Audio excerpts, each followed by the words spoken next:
Your mother kissed your forehead at 8 a.m. The screen door slammed behind you, and she wouldn't see you again until the street lights flickered on at dusk.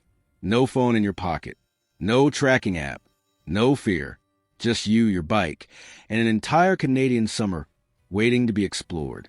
The year was 1975, and from Vancouver to Halifax, from tiny prairie towns to sprawling suburbs, millions of children lived this exact same morning, this exact same freedom. We didn't know it then, but we were the last generation who would ever be trusted like that.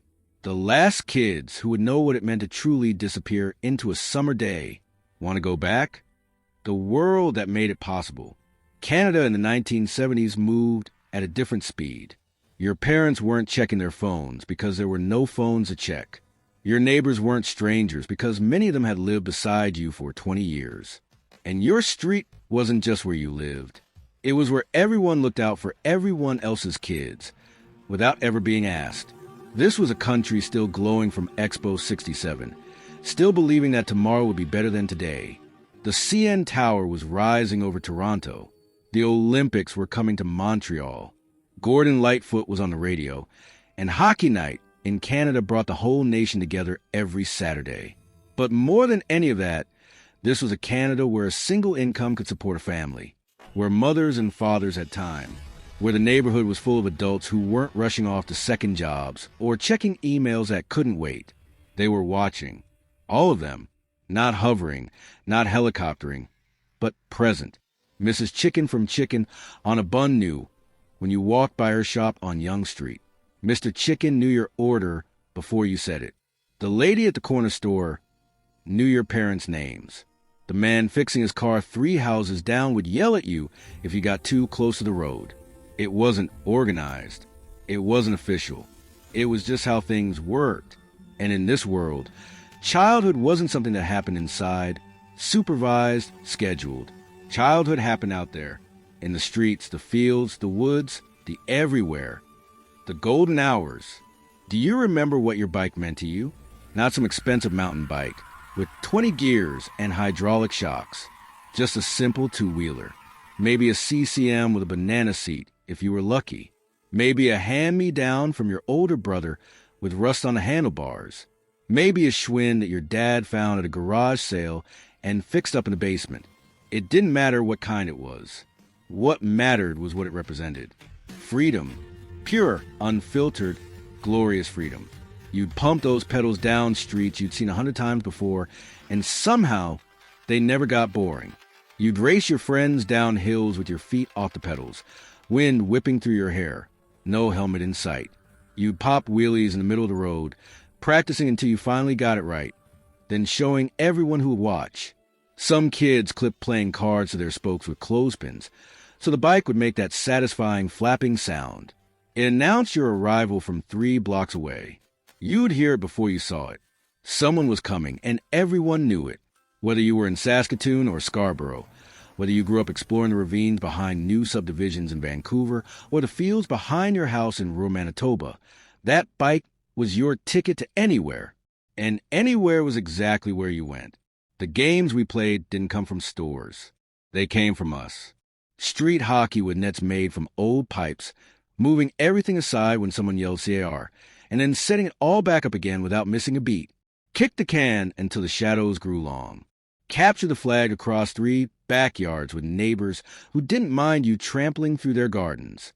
A stick became a sword. A cardboard box became a fort, a spaceship, a tank. An empty lot became a battlefield, a baseball diamond, a kingdom. Boredom wasn't something to fix.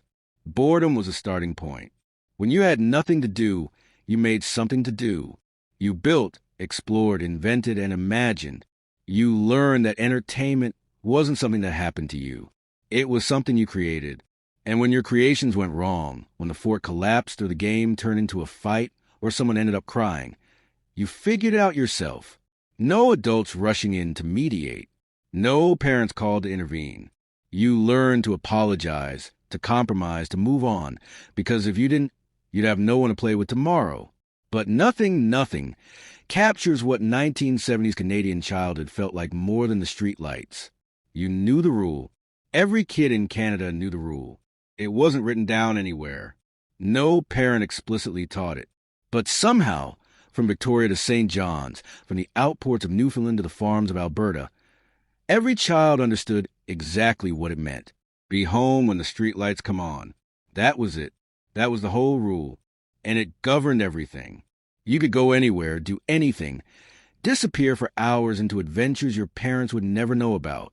But when that first light flickered to life, when that orange glow started spreading across the pavement, everything stopped. Didn't matter if you were winning the best game of your life. Didn't matter if you just found the perfect hiding spot, the one no one would ever discover. Didn't matter if you were right in the middle of the most important moment of your entire summer. The street lights were on, and you ran. You pedaled home as fast as your legs could pump, heart pounding, hoping you weren't late, racing against that growing darkness, against the dimming sky, against the clock that no one could see but everyone obeyed.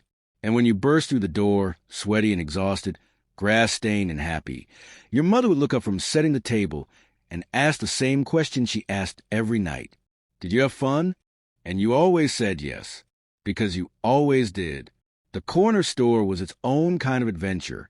You'd walk there alone, even at 7 or 8 years old, with a quarter jingling in your pocket, like you were carrying a fortune. The pop shop with its rows of colored bottles.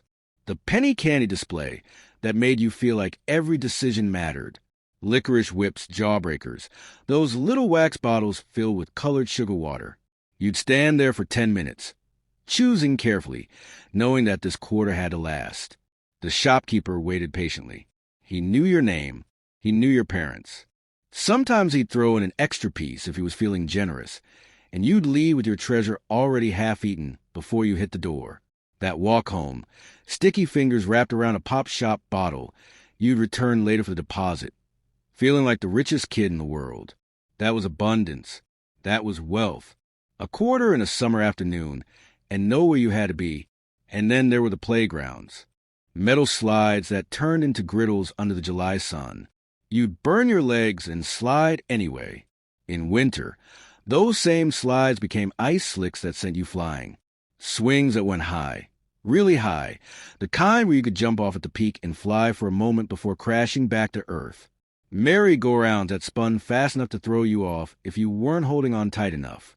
And if you fell, you got up, checked for blood, and got back on. Teeter-totters that could launch you into the air if the other kid jumped off at the wrong moment. Monkey bars over concrete that didn't care if you slipped. We got hurt. Of course we got hurt. Scraped knees, bruised elbows, the occasional broken arm that meant a cast everyone signed at school.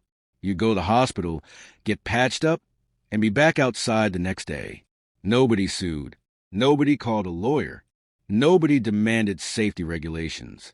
You learn what hurt, and you try not to do it again. Usually, that was education, the kind you can't get from books. When things began to change, it didn't disappear overnight. It faded slowly, so slowly that we didn't notice until it was gone. Do you remember when the walking stopped? When parents started driving kids to school instead of sending them out the door alone? When playdates replaced knocking on doors? When scheduled activities filled up the hours that used to belong to nothing? The corner store closed. A bigger chain moved in, and nobody knew your name there. The neighbor who watched everyone move away. The new family kept to themselves. The playground got upgraded. Rubber surfaces replaced concrete. The swings didn't go as high. The merry-go-round disappeared entirely. Safer, they said. Better, they said. And they weren't wrong. Exactly. Fewer broken arms. Fewer scraped knees. Fewer trips to the emergency room. But something else was missing. Something harder to measure. The Atari arrived in the late 70s, and suddenly there was a reason to stay inside. Then cable TV with its dozens of channels. Then the VCR that meant you didn't have to be present for anything, because you could always watch it later. Each change made sense on its own. Each change was reasonable, defensible, even good. But together, they added up to a different childhood entirely. More supervised, more scheduled, more safe, less free. What we didn't know then. Here's something most people don't realize about that world we lost. It wasn't reckless. It wasn't neglect. It wasn't parents who didn't care. Modern research now shows that what we called free play is actually essential for childhood development. Those risks we took, those unsupervised hours, those scraped knees and bruised egos, they were building something. Risk assessment, decision-making under pressure, social negotiation, creativity under constraint, resilience. Every fall taught us how not to fall next time. Every conflict with friends taught us how to resolve the next one. Every boring afternoon taught us how to make our own entertainment, how to sit with ourselves, how to imagine. We weren't being neglected. We were being trusted to learn. And we did. The neighborhood network that made it all possible wasn't accidental. Every street had an unofficial watcher. Maybe it was the widow who spent her afternoons on the porch. Maybe it was a stay-at-home dad who was always tinkering in his garage with the door open. Maybe it was the owner of the corner store who noticed when kids walked by at the wrong time. Nobody appointed them. Nobody paid them. They just watched because that's what neighbors did. Mothers communicated through clotheslines and kitchen windows. A phone call in the morning could spread news across an entire neighborhood by noon. If something happened to someone's child, everyone knew within hours. Everyone helped. It wasn't organized. It wasn't a program. It was just community, the way community used to work. Who was the neighbor who watched everyone on your street? You remember, don't you? You can probably still picture them. And for those of us who grew up in Canadian winters, the freedom didn't stop when the snow came. We walked to school through conditions that would close highways today. Snow drifts up to our waists. Freezing rain that stung our faces. Wind chills that nobody bothered to calculate. We built snow forts that became castles, battlegrounds, kingdoms. We skated on frozen ponds without anyone checking the ice thickness. We played hockey until we couldn't feel our toes, then went inside for hot chocolate and went back out again. Canadian childhood was tough. It had to be. The country demanded it. And maybe that's why we remember it so clearly. Not just the summer freedom, but the winter endurance. We earned our play and we knew it. What it made us, all of that shaped something in us. Self-reliance wasn't taught in a classroom. It was lived in every afternoon when we had to figure things out ourselves. When the bike chain fell off and no one was around to fix it. When the game fell apart and we had to negotiate a new one. When we got lost and had to find our own way home. Problem solving wasn't a skill we learned. It was a skill we needed every day because no one was coming to solve our problems for us. And boredom. We learned to tolerate boredom in ways that seem almost impossible now. We could sit with ourselves with nothing but our own thoughts and be fine. We didn't need constant stimulation, constant entertainment, constant input, that patience, that self-sufficiency, that capacity to be alone without being lonely. Those are muscles that don't get exercised the same way anymore. Remember when friendships were forged through presence? You couldn't text someone to see if they wanted to hang out. You walked to their house. You knocked on their door. You asked if they could play. And if they said no, you walked home and tried again tomorrow. Showing up meant something. Being there meant something. When you had a fight with a friend, you couldn't just ignore their messages for a week. You had to see them at school, on the street, at the corner store. You had to work it out. Some of those friendships lasted decades. Some of those kids you played with at 8 years old became the people you called when your parents died, when your own children were born, when you needed someone who remembered who you used to be. Those connections went deep because they had to, because there was no other way. For families who immigrated to Canada in the 1970s, this freedom was sometimes stunning. Parents who came from countries where children couldn't roam like this, where the streets weren't safe, where trust was a luxury nobody could afford, they watched their Canadian-born kids disappear for hours and came home sunburned and happy.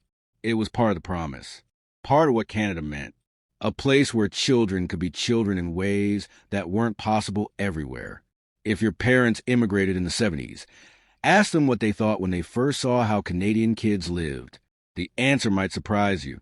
And now, here we are, trying to explain something that words can't quite capture to children and grandchildren who live in a different world entirely. We want to give them what we had, that freedom That trust, that endless summer feeling. But the world changed, and we're not sure how to give it to them without the world that made it possible. Sometimes we overcompensate. Sometimes we hover more than we mean to, protecting them from risks we survive just fine. Sometimes we schedule their lives full of activities because we don't trust the neighborhood to watch them the way ours watched us. And maybe that's okay. Maybe the world really is different. Maybe the old ways wouldn't work anymore. But the longing remains. The memory remains. That screen door slamming. That bike waiting in the driveway. That whole summer stretching out ahead with nothing planned and everything possible. What we carry forward.